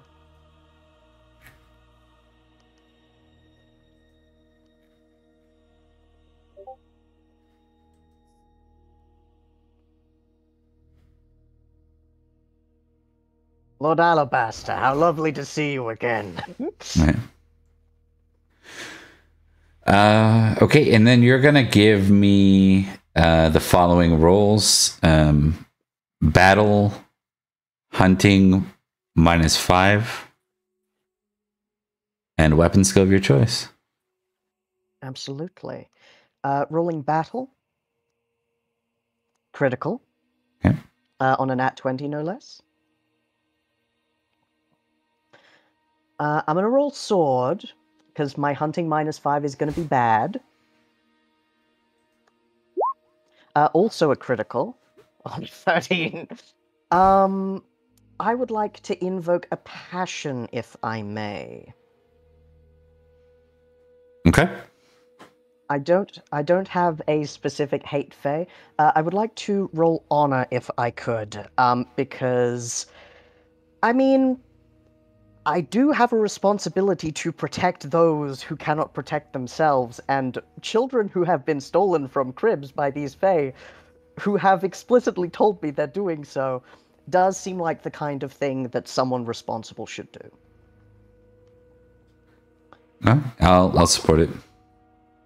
All right, that is a success there. So I'm going to be rolling straight hunting. That is a 6. Failure. Oh, Okay. Great time for me to come back. Indeed. A critical on the other 2 things. Yeah. If I find them, I'm doing great. If I don't... You end up in the forest doing just that, monster hunting with your conroy for a while. Indeed. Without impassioning, I want you to roll hunting a number of times until you succeed. Okay. Now you can do it flat. Let's do it. Failure. Okay. Failure. Okay. Success. Okay. Straight up average rolls there. I had a 30% chance, got it in 4. Yeah, you end up spending a month out there. You set out for a week. You get lost in the woods. The curses of forest gloom. So this is you and your men. But you are successful in felling a number of small beasts. One giant, which, you know, when you've got a conroy, is not all that much glory. It's more like who's the giant targeting, and that person dies, versus, you know what I mean. No one dies today. Hit them before it wakes up. Yeah, you. Let's just see. Actually, roll 2d10, Thomas. Let's see how many of your conroy die. So I want to be rolling low. Yes, because literal number. That is a high number. 16 of your conroy die. Out of probably like 31. So not all knights. Can we just agree in general that no more forests, like, under any circumstance? If the bad guys go into the forests, they get away. They're fine. Like, while that would generally solve all of our problems legitimately, we have to sometimes get them. Yeah. You actually see Irontown Castle, and what's kind of worrisome is they're starting to upgrade. You see signs of fortifications in place. You learn a little bit more about each of these places, or rather you're reminded. You remember Woodhouse Castles that was built as a defense by Madoc during his time. It's now under the control of this alliance. There's Irontown Castle just north of the Wareside 100, and then New Westford Castle, said to be run by, I believe that's the one run by the Giant, and then there's Alabaster Castle, and the 4 of them together make up the alliance of Forest Gloom. Yes. I don't like them. Your men were very superstitious about coming in here, though glory outweighed their cowardice. But we'll say that 6 knights and like 10 of your support units died while out here. They come out of the trees. Don't turn your back to the trees. It doesn't matter that there are trees everywhere. I have a question. So we managed to fell a number of enemies. Do we save any children?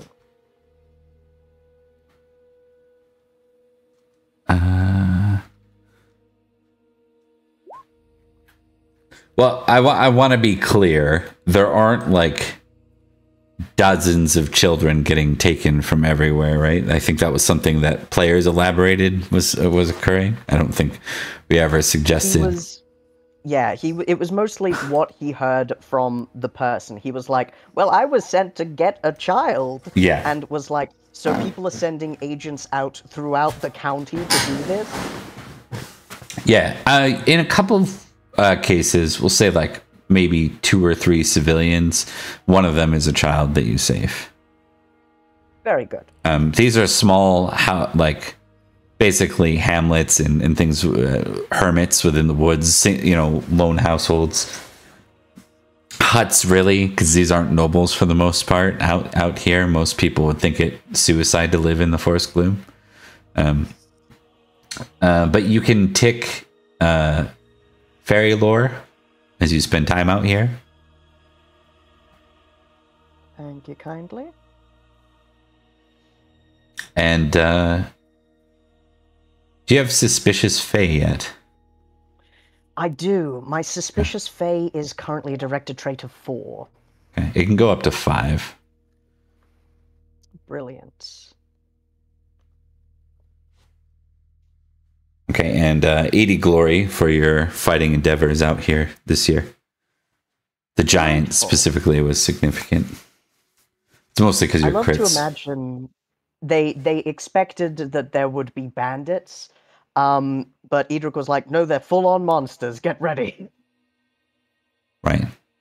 You're starting to realize that it would take an actual siege of these places to conquer them, the same way an actual campaign, and might take multiple years depending on how you approached it. If you took them one by one, you probably couldn't do it all in a year. Yeah, he's starting to think of them less as conquered villages and hamlets run by monsters, and more full enemy territory everywhere the tree line begins, and fortified castles in the center. Yeah, what's interesting is if they are in fact allied at all with Summerland, and Summerland doesn't exist, what role do they play now? Exactly. And they really do seem like you don't really understand how fairies work or these creatures and monsters work, but what you do kind of question is what's the difference between what you're seeing in their own movements and sort of defenses and your own barony. Indeed. Right, and they're kind of doing the same thing we would do if we were strange and magic. Yeah, exactly. So there's a weird sense of understanding your enemy, even though you know nothing. What's your fairy lore? It's still pretty small, right? It's currently it is 5. Yeah.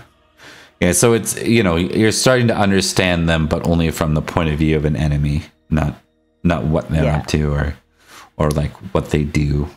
Yeah. Exactly. He's understanding them what if I were strange and evil? All right. Perfect. And with that, we go back to Florence's situation.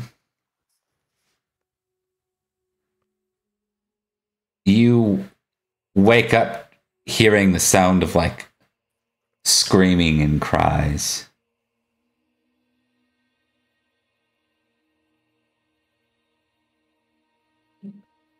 Florence pushes himself to his feet as he kind of looks around in a daze. Still not quite sure what just happened. What does he say going on around him? You see, almost the what would it be? Almost like the figure of a body on the top of the pyre, burning alive. But everyone's gone. Everyone but you. Actually, not just you. There's someone else. Someone in a cloak. You can only see the back of it. Kind of silhouetted by the fire. You see their shadow. They stand and observe this burning. Pulls himself to his feet as he looks at this person and goes, Who are you? Awareness roll. What happened? Oh. Actually, hold on. Okay, good, perfect. You can take it and then recognize roll, please. And then recognize. Yeah. Well, this one's even worse. Oh, success. Okay. You hear a familiar voice as you start to approach this figure. And the voice sounds like a man's voice. Perhaps young man. And it seems to be like echoing in through the air. Hello? Is anyone there? Hello? And you, as you approach the fire, you realize that doesn't seem to be coming from the other figure as you approach. Seems to be almost in the wind. I thought he'd look around before continuing to approach the figure.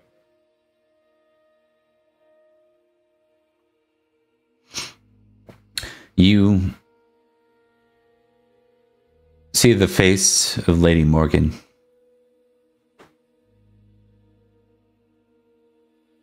She stares at the fire, kind of not aware of you.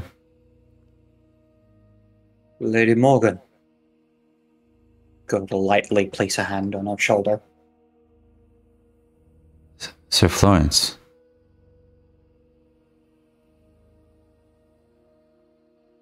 What were they doing here?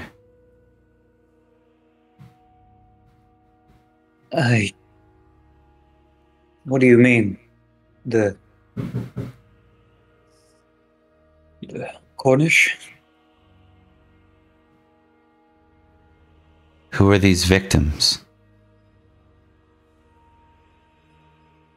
Just the poor people of Somerset.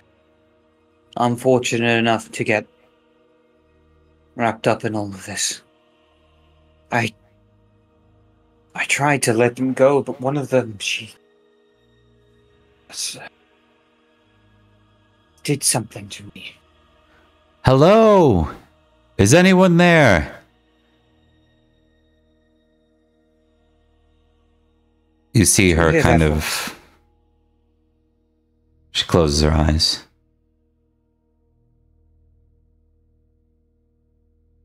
It's Accolon. Accolon is here. No. He's not.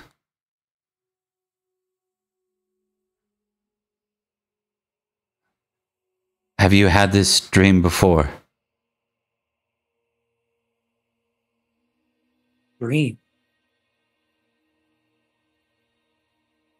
No. This is new. As he looks down to I assume it's like the corpse on the ground.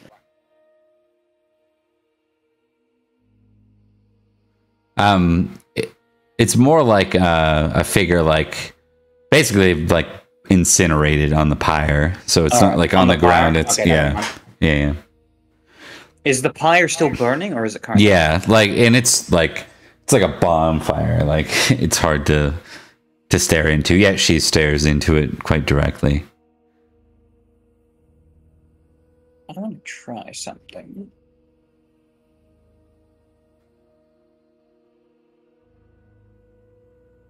I think Florence attempts to push forward closer to the bonfire, as if reaching out for the body.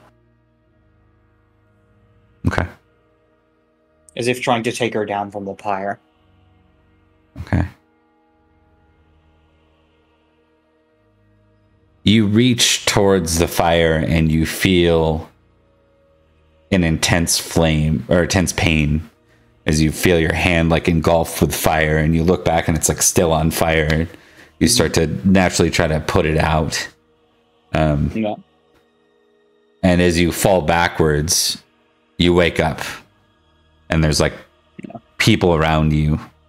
A couple of your men and your squire and various like chirurgeons.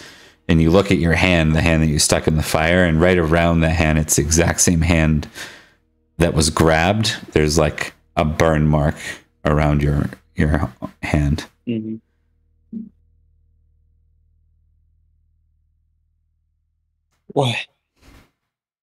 Where is the one that did this? As he quickly forces himself to his feet. Don't worry, sir. We got her. She's in a holding cell. And she's alive. Aye, she is. Good. And what of the rest of them? They still here? The other captives, sir, or what would he say? The other accused, sir. Yes. Yes, they've been escorted back to Wells along with us. Good. And the pagan lady, has she been returned with them? You hear her voice, and she says, "I'm right here, sir." Good. Oh. Do you have any idea what happened?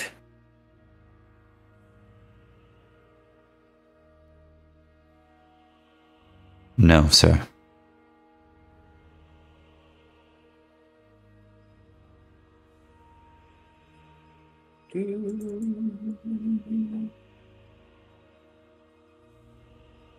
One moment.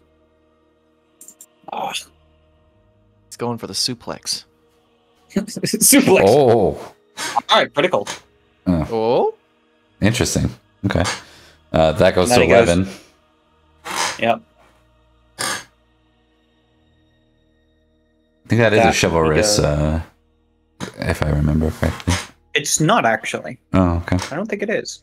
Yeah. And he just takes a deep breath as he goes, well then. I must say it is quite embarrassing, lads. It's not often I'm pulled down by a woman, but usually it's in better circumstances. As he kind of laughs to himself. One of your knights has been with you for a long time. He says, "That's not what I heard, sir." And he kind of, encourages the jovial atmosphere. Yeah. Oh, then. Let's return to Wells, shall we? We're here, sir. They say. And you're kind of like, you don't have contacts. Yeah. Yeah, No, he's...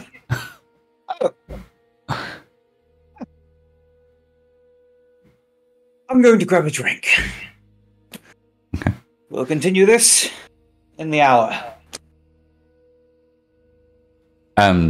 You end up with you and your bodyguard, and then as you kind of actually it'd be you and your squire, your bodyguard, and then all of a sudden you see. Did we give her a name, by the way? The one from Wells, because we probably should at this point. Yes. Hilwena, right? Oh, Hilwena. Yeah. Hilwena. Hilwena, all of a sudden you realize that she's folded beside you as you walk. Mm-hmm. Did you see anything, Sir Knight? I did.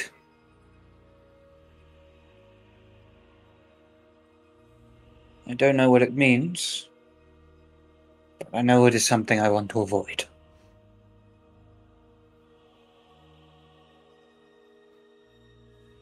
It is not my first trip through Somerset, but it is the first time with something like this. As he looks down towards the mark on his arm.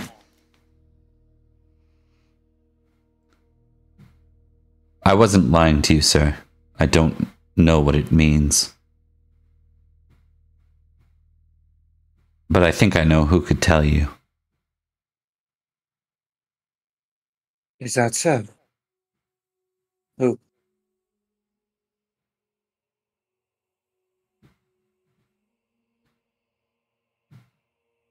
She looks at you and offers like a slight smile, and she says, my king.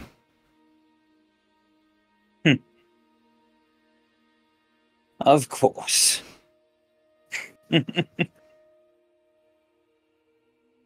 I did want to see cavalry once more.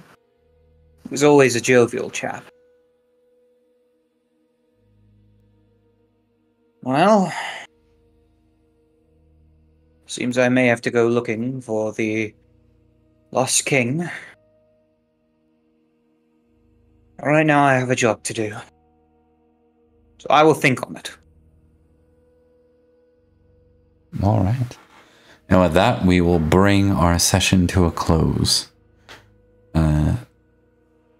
Let's quickly do some outros. We're going to start with you, Thomas, and your very bright face for the day. Sorry about that. No, you're when good. I don't have it on a desk and I have it close to my face. That's the thing about being English. The beacons get lit whenever anything bright is near my face. I am Thomas, and I have been Sir Edrich, Marshal of Salisbury and Baron of Vagon, and he's had an okay time. Look, I'll be honest, going into the forest and killing monsters is his bread and butter. He likes that. It's uncomplicated. Except getting lost in the forest. He can do without that. Other than that, it's been a wonderful time, in and out of character. And can you close out with, and Rohan will answer for us for the beacons being lit? And Rohan will answer. Okay, perfect. Oh, hold on. And Rohan will answer. Rohan will answer. All right, and Mark. Oh, I'm sorry, I didn't see you there. I was checking our handy dandy Discord. By the way, did you know we have a Discord? Come check us out. Lots of fun things on there, such as memes and shit postings, pictures of pets, lovely times, as well as notifications of new series we're doing, as well as times we go live. So please join. Link should be in the description, on the Twitch, in the something or rather. You can find it. If you can't find it, just leave a comment and we'll send it to you. Other than that, I have been Mark, aka the Cat's Meow, playing Sir Florence, the Baron of the Axe. And I actually do some streaming of my own, where I'm currently running a vampire series, which will be on tomorrow. It is at 6:30 AEST, and it is Vampire the Dark Ages Isle of Man. I also have a new series coming up called House of Tremere that will premiere on Wednesday the 5th of March. So stay tuned for more information on that. And if you are interested in some vampire fun, come and join us. Other than that, I've been me, signing off. Goodbye. The All right, and premiere, I'm very excited. the premiere, the premiere. Duke Doof de Durnford. They're going to make it a reality. Liam. Hi, everybody. I'm Liam. Today I played Undisputed Baron of Devices, Virgil de Durnford, / Devices, and I've only got a couple more years with this character before my first character's eldest comes of age, and I'm really excited to see how these next couple of years shape him for the coming of the next age. It's been a great game. I've enjoyed it immensely, and I'm very much looking forward to seeing what comes next. So thank you all the new folks that came and joined us tonight too. Stick around, because every once in a while we have these episodes where it's like, whoa. Indeed. You gotta have some slow burns to have the big booms, in my opinion. Oh yeah. Yeah. Oh yeah. All right, and I'm Bob. We do a lot of Pendragon over here. We play Salisbury on Sundays, Somerset now on Tuesdays, and we do Nanteleod's Kingdom on Fridays. All these are kind of smushing together right now. So if you're interested in our shared universe and you had a good time with this one, encourage you to check out the other ones. Also, we'll be back next Sunday with more of this. Salisbury is where we started, and we intend to continue on with that.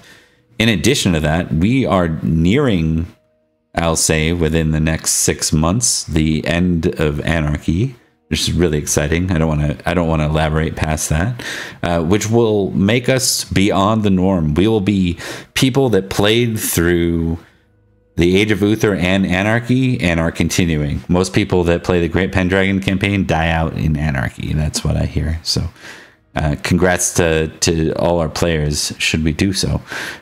Hopefully we don't crash and burn in the next 4 months. So, yeah. Okay. That's what you say before a fumble. Yeah. Yeah, it's true, right? I shouldn't call my own stuff. Aside from that, I think we've done most of the shout outs. If you're interested, we'd love to see you back. We have advantage options and other ways you can support the players as they play through, and they always love they play harder when there's an audience, so encourage you to come support them. Thanks for watching, and we're gonna raid out to Maxwell Flyweight, who's been our usual raid out lately. Keep continuing that relationship, so we're gonna raid out. I encourage you to stay along as we do so, and we'll see you next time. Here we go. Get your Saxon Raiders ready, and we're raiding out. Take care, y'all.